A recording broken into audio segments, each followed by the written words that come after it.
Welcome back to Azeem USA, your #1 spot for the latest tech deep dives. Imagine trying to cram a heavy-duty V8 engine into, like, a super sleek aerodynamic sports car. Right, which sounds impossible. Exactly. Without adding a single ounce of extra weight or ruining the smooth lines of the body. Sounds physically impossible. But when you look at the official global spec sheets for the latest generation of smartphones, engineers are basically attempting that exact physics-defying trick. Yeah, they're really pushing the boundaries with batteries and processors right now. For sure. Welcome to the Deep Dive, everyone. Our mission today is to cut through all the tech jargon. We're comparing two highly anticipated devices that have the tech world analyzing every single millimeter. The newly announced Xiaomi 17T and the Xiaomi 17 Pro. Two very interesting phones. Very. We are going to look closely at the official feature breakdowns from Xiaomi. We want to figure out what these devices actually bring to the table and help you understand if paying the premium for the Pro moniker is really worth the investment. Or, if the standard model is actually the hidden gem. Because analyzing how they scale technology back for the standard models often reveals where the whole industry is actually heading. Okay, let's unpack this. Because looking at these sources, we are not talking about a slightly brighter screen or some generic 10% processor bump. No, not at all. We are looking at monstrous battery capacities and, honestly, desktop-level AI integrations. And I think to understand the scale of what we're dealing with, we need to start right at the top. With the Pro model. Exactly. The Xiaomi 17T Pro represents the absolute ceiling of their current lineup. And the engine running the whole show under the hood is the MediaTek Dimensity 9500. That is a very serious piece of silicon. Yeah, the spec sheet notes this is built on a 3-nanometer advanced process, and it's pulling in Antutu benchmark score of over 3.57 million. Which is just a staggering amount of computational power for a device sitting in your pocket. I mean, to visualize a 3-nanometer process, you have to realize that a single strand of human hair is about 80,000 to 100,000 nanometers wide. Wow. Okay, so we're talking practically atomic levels here. Literally approaching atomic scales, yeah. And by packing the transistors that closely together, the physical distance an electrical signal has to travel is reduced to an absolute minimum. So less distance means less electrical resistance. You got it. Less resistance, which translates to a massive spike in multi-core processing speeds, all while requiring way less voltage to run.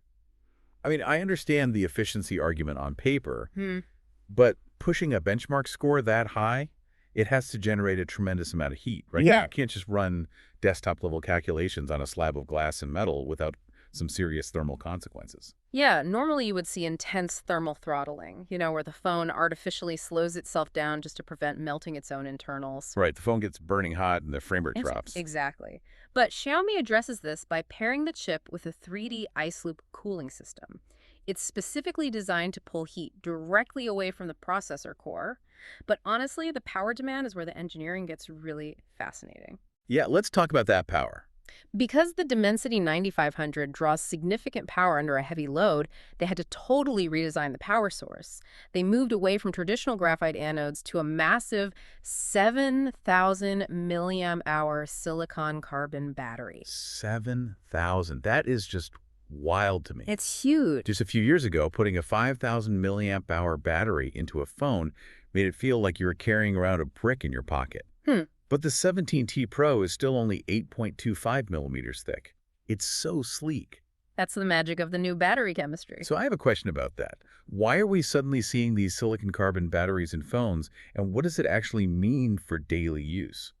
Well, traditional smartphone batteries rely on graphite to store lithium ions. And graphite works well, but it has a hard physical limit. There's only so many ions it can hold between its layers. Silicon, on the other hand, forms an alloy with lithium. Okay. And that allows it to hold up to 10 times the number of ions as graphite. 10 times. Why haven't we been using it this whole time, then? Because of the swelling. When silicon absorbs all that lithium, it swells up to 300% of its original size. Oh, wow. Yeah, if that happens inside your phone, your screen shatters. Exactly. The device physically breaks. So what the engineers have done here is formulate a battery with about a 16% silicon content, and they stabilize it within a carbon matrix that basically absorbs and controls that physical expansion. Oh, so they capture all the storage benefits of silicon without the catastrophic swelling. That's brilliant. Yep. And that precise 16% mixture is what yields a 16% higher energy density overall. So you get 7,000 milliamp hours of capacity in the physical space normally reserved for a much smaller battery. And in practical terms, what does that give you? Well, practically, that provides well over 20 hours of constant heavy use, or over 30 hours of just straight video playback. It totally changes the charging paradigm. Hmm. You don't have battery anxiety anymore. And when you do finally manage to drain it, the charging speeds are Oh, intense. they're ridiculously fast. Yeah, the Pro supports 100-watt wired hypercharge, which takes the phone from 0 to 100% in just 48 minutes. And it also has 50-watt wireless charging. So you aren't plugging this in overnight anymore. You just plug it in while you make breakfast, and boom, you have 2 days of power. Right. And that power reserve is strictly necessary when you look at what the display is demanding. Oh, absolutely. It is a 6.83-inch AMOLED screen, pushing a 144 Hz refresh rate. But the stat that really jumps off the page for me is the peak brightness, 3,500 nits. It's basically a flashlight at that point. Seriously, using a phone in direct high-noon sunlight usually means squinting at a washed-out screen. But 2,500 nits essentially competes directly with the sun. It does. But blasting that much light into your retinas in a dark room would be physically painful. Right, you check your phone at 2 a.m. and blind yourself. Which is why the maximum brightness is really only half the equation here. The other half is how the device manages ambient light. The display actually features 2 Vineland quadruple eye care certification. Quadruple eye care, what does that actually mean? It means it integrates a 360-degree dual light sensor. So instead of just a single sensor on the front guessing how bright the room is, it measures light hitting both the front and the back of the device. Oh, so it knows if you have a lamp on behind the phone. Exactly. And it utilizes 16,000 separate dimming levels to smoothly transition the screen brightness all the way down to a single nit for midnight reading. It actively reads your environment to adjust the color temperature and reduce blue light. And you don't even have to manually dig into the settings menu to do it. Nope, it's totally automated. That's awesome. Yes. And having a highly accurate, bright screen like that is vital when you consider the camera system attached to the back of it. The 17T Pro features a Leica professional triple camera setup. A very impressive setup, too. Yeah, the primary lens is a 50-megapixel shooter using the Light Fusion 950 sensor. You also get a 12-megapixel ultra-wide and a 50-megapixel 115mm telephoto lens. And that telephoto is capable of 5x native optical zoom and a massive 120x AI ultra zoom. Yeah, the zoom capabilities are wild. But the spec sheet specifically highlights something called a 1G plus 6P hybrid lens. Why are they mixing glass and plastic? What's fascinating here is the physical manipulation of light before it ever even touches a digital sensor. So plastic lenses, which make up the 6P or 6 plastic elements, are an industry standard. Right, because they're cheap and light. Lightweight, yeah, and they can be easily molded into complex spherical shapes to correct image distortion. But plastic has hard optical limits. Glass, the 1G element, has a much higher refractive index and superior light transmission. Oh, I see. So by layering them, you combine the structural corrections of plastic with the pristine optical clarity of real glass. Exactly. You get the best of both worlds. The documentation also mentions multiple coatings applied to these lenses, like ALD and SWC, along with an edging coating. Yeah. What do those do? Those coatings target very specific optical flaws. When light enters a complex lens system, it can bounce around internally between all those different layers before it hits the sensor. Like internal reflections. Yeah, which creates ghosting. You know those weird floating orbs of light you sometimes see in your night photos? Oh, yeah, especially around streetlights. I hate those. Right, so anti-reflective coatings and edge ink physically absorb that stray light. You are feeding the Light Fusion 950 sensor a mathematically cleaner image from the start. Which means the sensor has to do less work to fix the photo. Exactly. And coupled with its 13.5 EV high dynamic range, the sensor can distinguish minute details in bright highlights and deep shadows at the same time. It really makes this phone a highly capable tool for someone who understands real photography. Okay, so that's the Pro. But wait, here's where it gets really interesting for me. Let's hear it. Usually the non-Pro version strips out the premium display features and the high-end zoom.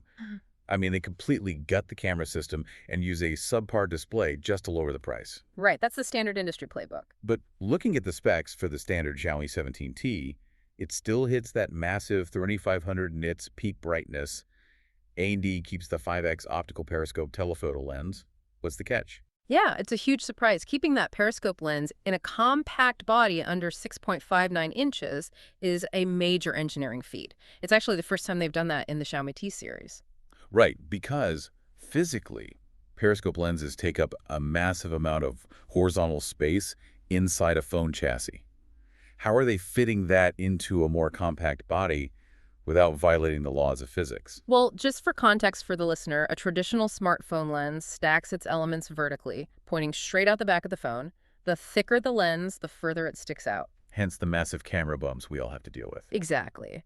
A periscope lens uses a prism to bend the incoming light 90 degrees, sending it sideways down the length of the phone's internal body. Like a submarine periscope. Exactly. This allows for genuine optical zoom distance without a massive camera bump protruding from the back.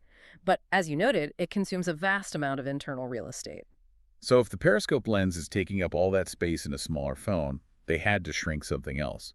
What is the actual compromise here with the standard 17T? The physical footprint reduction dictates a slightly smaller 6,500 milliamp hour battery. Which is still huge on a link. Very huge. It still utilizes the silicon carbon chemistry too, but it features 67-watt wired charging instead of the 100-watt, taking it to 100% in 58 minutes. Okay, 58 minutes is still blazing fast. What about the processor? The primary processing power is stepped down to the MediaTek Dimensity 8500 Ultra, and while it keeps that amazing telephoto lens, the main 50-megapixel camera uses a Light Fusion 800 sensor instead of the 950 found in the Pro. Okay, so a slightly smaller sensor, but the 800 is still a 11.55-inch sensor, which is highly capable. It just doesn't quite have the massive dynamic range of the 950, Right. which really makes the standard 17T a very specific strategic choice. It is built for the user who demands flagship-level, lossless optical zoom and values the ergonomics of a smaller phone they can comfortably use with one hand. Exactly. Someone who simply doesn't need a 3.57 million Antutu benchmark score just to check emails and watch YouTube videos. Which is most people. Yeah, it represents a real shift away from punishing users who prefer smaller phones. You are retaining the high-end display and the complex optics, but you're just optimizing the processor for daily utility rather than absolute maximum load. Makes total sense.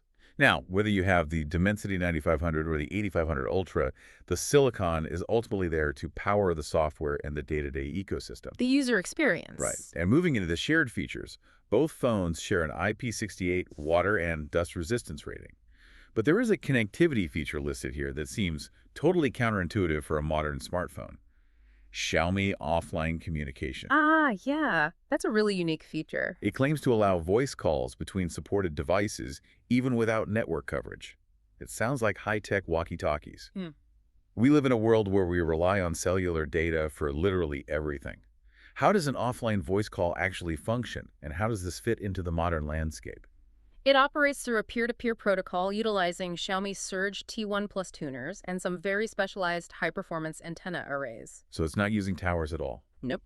Instead of sending a signal miles away to a cellular tower, which then routes it to another tower, and finally to the receiving phone, these devices broadcast directly to each other within a limited range. But when would you actually need that?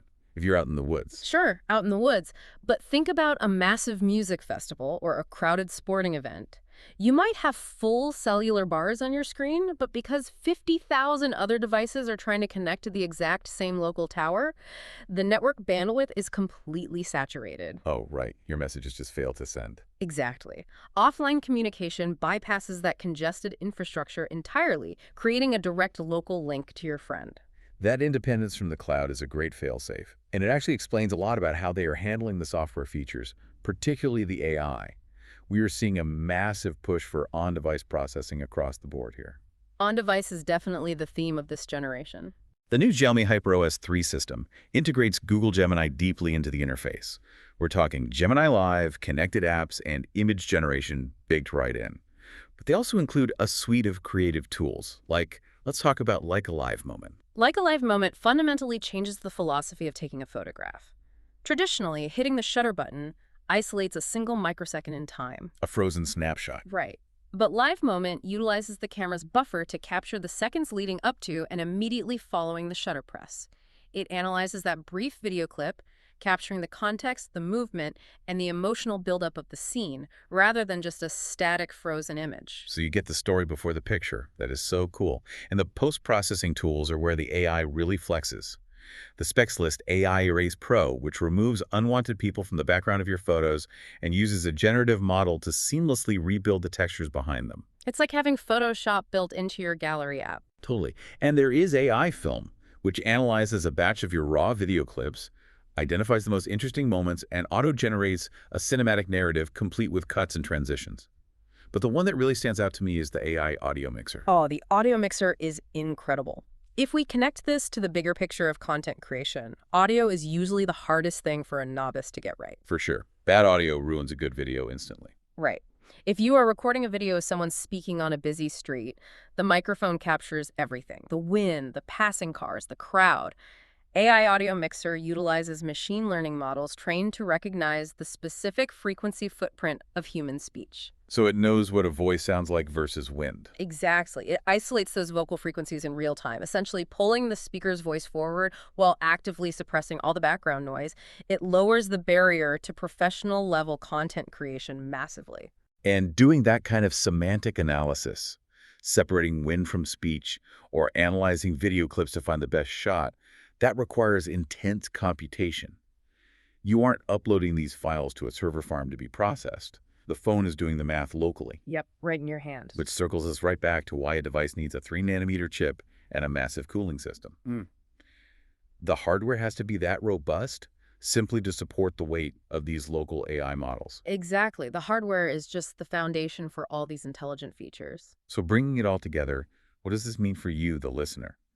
Looking at the full picture presented in these official specs, the lineup divides into two very clear paths.